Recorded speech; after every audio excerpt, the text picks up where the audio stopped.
Navi Mumbai builder association असेल किंवा पनवेल असेल यांच्या संयुक्त विद्यमानं आयोजित केलेला हा एक्सपो खूप मोठ्या प्रमाणामध्ये नागरिकांचा प्रतिसाद या एक्सपोला लाभतो आहे। नवी मुंबई शहर हे अनेक अर्थानं महत्त्वाचं असं शहर आणि प्रामुख्यानं ग्राहकांचा विश्वास संपादन केलेलं शहर। संपूर्ण भारतामध्ये महाराष्ट्रामध्ये आज नवी मुंबईचं नाव हे सर्वच ठिकाणी आहे आणि त्याचबरोबर नवी मुंबई शहरामध्ये निर्माण होणारी डेव्हलपमेंट त्यावर ग्राहकाचा विश्वास देखील आहे आणि त्याचंच एक प्रतीक खूप मोठ्या प्रमाणामध्ये ह्या एक्सपोला नागरिकांचा उत्स्फूर्त प्रतिसाद आपल्याला बघायला मिळतो। अनेक वर्षापासून या नवी मुंबई शहरामध्ये काम करणारे बिल्डर असतील, मग सुरुवातीच्या कालखंडामध्ये सिडकोच्या माध्यमातून निर्माण झालेलं हे शहर, सिडकोनं प्लॅन केलेलं शहर, नवी मुंबई महानगरपालिका, पनवेल महानगरपालिका आणि त्यानंतर उरण, या सर्व वर्षाचा प्रवास आपण बघितला तर खूप चांगल्या पद्धतीचं काम या असोसिएशनच्या माध्यमातून झालेलं आपल्याला बघायला मिळतं। जुने बिल्डर, नव्यानं या शहरामध्ये सुरू असलेली कामं, या सर्वांमध्ये कन्स्ट्रक्शनची गुणवत्ता टिकवण्याचं काम या संपूर्ण बिल्डरच्या माध्यमातून केलेलं आपल्याला बघायला मिळतं आहे। जगामध्ये असलेल्या सर्वच नवीन तंत्रज्ञान आपल्या कामामध्ये कसं आणता येईल या ठिकाणी हे सर्वच हे व्यावसायिक त्याकरता प्रयत्नशील आहेत। खूप चांगला रिस्पॉन्स या संपूर्ण एक्सपोला लाभतो आहे। नवी मुंबई महानगरपालिकेचा देखील स्टॉल या एक्सपोमध्ये आहे।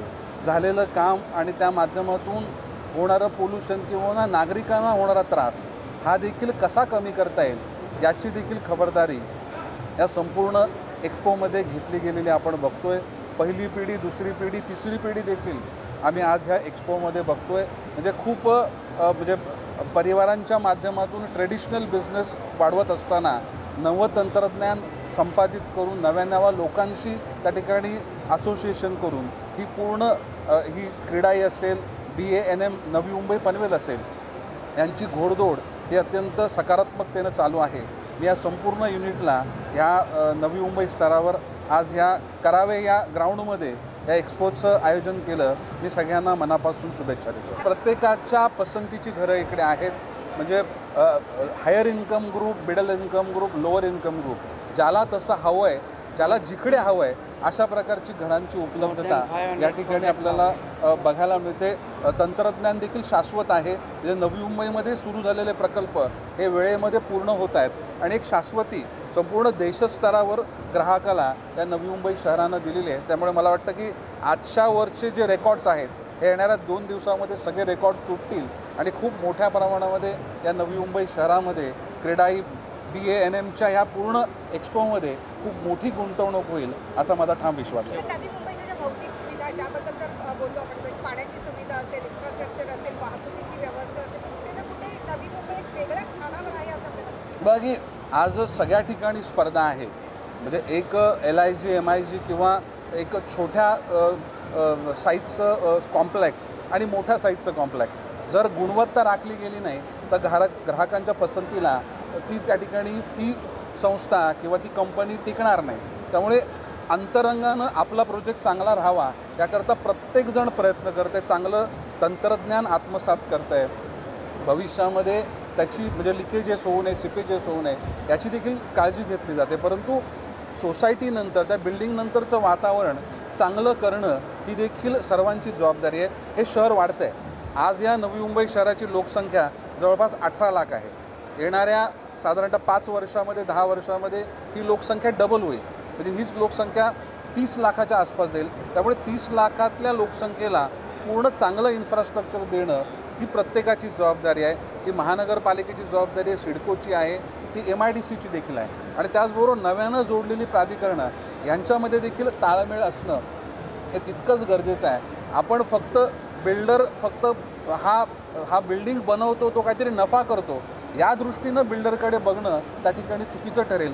नव्यानं आलेले वेगवेगळे नियम, नवीन कायदे, अजून त्यांच्यावर मागे असलेल्या अडचणी, यामध्ये ग्राहकाला शेवटचं त्या ठिकाणी घर देण्याची जबाबदारी त्यांच्यावर आहे, ही गोष्ट देखील त्या ठिकाणी आपण जपली पाहिजे आणि त्याच अनुषंगानं प्रत्येक प्राधिकरणानं असे लवचिक अशी धोरणं त्या ठिकाणी बनवली पाहिजेत, पॉलिसीज बनवल्या पाहिजेत की ज्या ह्या व्यावसायिकांना एक शांततेचं वातावरण त्यांचं काम करण्याकरता निर्माण करून देतील। एखादी गोष्ट होते आणि त्यानंतर मग ते बिल्डर लोक तिथे बुकिंग करतात आणि नंतर मग कुठला तरी नियम येतो, कुठेतरी अडचण येते, मग ती त्या बिल्डरची कुचंबना होतेच, परंतु त्याचबरोबर ग्राहक देखील असतो, त्याची देखील अडचण त्या ठिकाणी निर्माण असते। त्यामुळे एक सूत्रता आणि बिल्डर लोकांना किंवा किंबहुना या वेगवेगळ्या व्यावसायिकांना त्यांना एक चांगला परफॉर्मन्स करता येईल अशा प्रकारचं वातावरण निर्माण करून देण्याची आवश्यकता ही प्रत्येकाची आहे, ही राज्य सरकारची आहे, ही नागरिकांची आहे, संस्थांची आहे।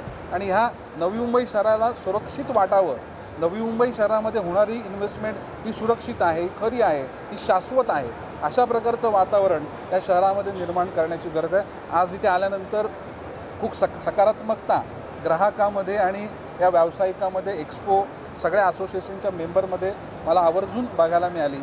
यावर्षी आज जरी या ओपन ग्राउंडमध्ये हे एक्झिबिशन झालं आहे, परंतु पुढच्या वेळेस हे आग्रहाने हे एक्झिबिशन सिडको एक्झिबिशन हॉलमध्येच झालं पाहिजे अशा प्रकारची मी विनंती केली पाहिजे। सिडकोनं देखील ₹1ही चार्ज न करता या क्रीडाई BANMला हे पूर्ण CIDCO exhibition free of cost दिलं पाहिजे, स्वतःचं पार्टिसिपेशन ठेवलं पाहिजे।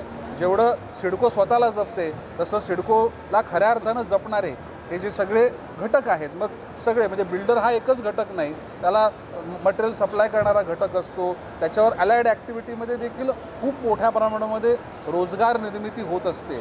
त्यामुळे या सगळ्या रोजगाराला जर आपल्याला सांभाळायचं असेल, शाश्वत बनवायचं असेल, सुरक्षित वातावरण द्यायचं असेल तर सर्वांनी एकत्रितरित्या काम करण्याची गरज आहे।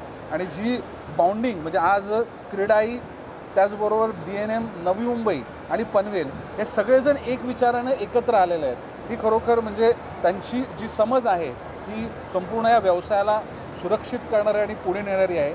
मी क्रीडाई, BNM नवी मुंबई, BNM पनवेल या सगळ्यांना या संपूर्ण एक्सपोच्या आयोजनाकरता मनापासून शुभेच्छा देतो। लेटेस्ट बातम्या आणि व्हिडिओ पाहण्यासाठी सिटी नेटवर्क YouTube चॅनलला सबस्क्राइब करायला विसरू नका।